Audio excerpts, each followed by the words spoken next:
தேனி மாவட்டம் ஆண்டிப்பட்டி மற்றும் அதைச் சுற்றியுள்ள பகுதிகளில் நேற்று இரவு கனமழை வெளுத்து வாங்கியதால் பொதுமக்களும் வாகன ஓட்டிகளும் கடும் சிரமத்தை சந்தித்தனர். காலை முதல் கடுமையான வெயில் தாக்கம் நிலவிய நிலையில் இரவு நேரத்தில் கருமேகங்கள் சூழ்ந்து இடியுடன் கூடிய கனமழை பெய்தது. தொடக்கத்தில் மிதமாக இருந்த மழை பின்னர் வேகமெடுத்து 2 மணி நேரத்திற்கும் மேலாக தேனி நகர், அல்லிநகரம், ஏத்தக்கோவில், பாலக்கோம்பை, வண்டியூர், மேக்குழார்பட்டி உள்ளிட்ட பல்வேறு பகுதிகளில் கொட்டி தீர்த்தது.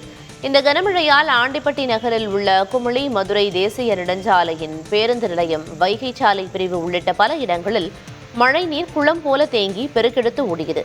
மேலும் தீபாவளி பண்டிகைக்காக ஜவுளி மற்றும் பிற பொருட்கள் வாங்க ஆண்டிப்பட்டிக்கு வந்திருந்த கிராமப்புற மக்கள் மழை காரணமாக கடும் அவதிக்கு உள்ளாகினர்.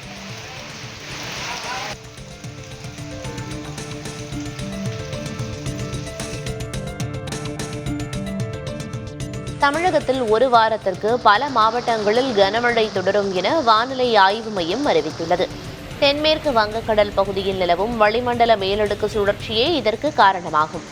நீலகிரி, கோவை, திருநெல்வேலி, தேனி, தென்காசி, கன்னியாகுமரி, மதுரை, திண்டுக்கல், திருச்சி ஆகிய 9 மாவட்டங்களில் இன்று கனமழைக்கு வாய்ப்புள்ளதாக வானிலை ஆய்வு மையம் தெரிவித்துள்ளது. மேலும் வரும் நாட்களில் தென் மாவட்டங்கள் மற்றும் டெல்டா மாவட்டங்களில் மழை அதிகரிக்கும் எனவும், மழை காரணமாக வெப்பநிலை 2 முதல் 3 டிகிரி செல்சியஸ் வரை குறைய வாய்ப்பிருப்பதாகவும் தெரிவிக்கப்பட்டுள்ளது.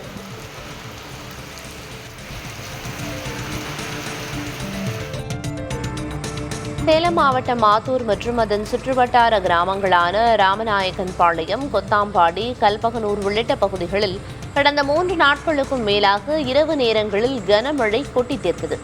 இதனால் மகிழ்ச்சியடைந்த விவசாயிகள் தங்கள் விவசாய நிலங்களில் டிராக்டர்கள் மூலம் உழவு பணிகளை மேற்கொண்டு வருகின்றனர். உழவு பணிகள் நடைபெற்ற போது நிலத்திலிருந்து வெளியே வந்த புழுக்களை உண்பதற்காக 100க்கும் மேற்பட்ட பறவை இனங்கள் விவசாய நிலங்களில் குவிந்து உலாவரும் காட்சி காண்போரை வெகுவாக கவர்கிறது.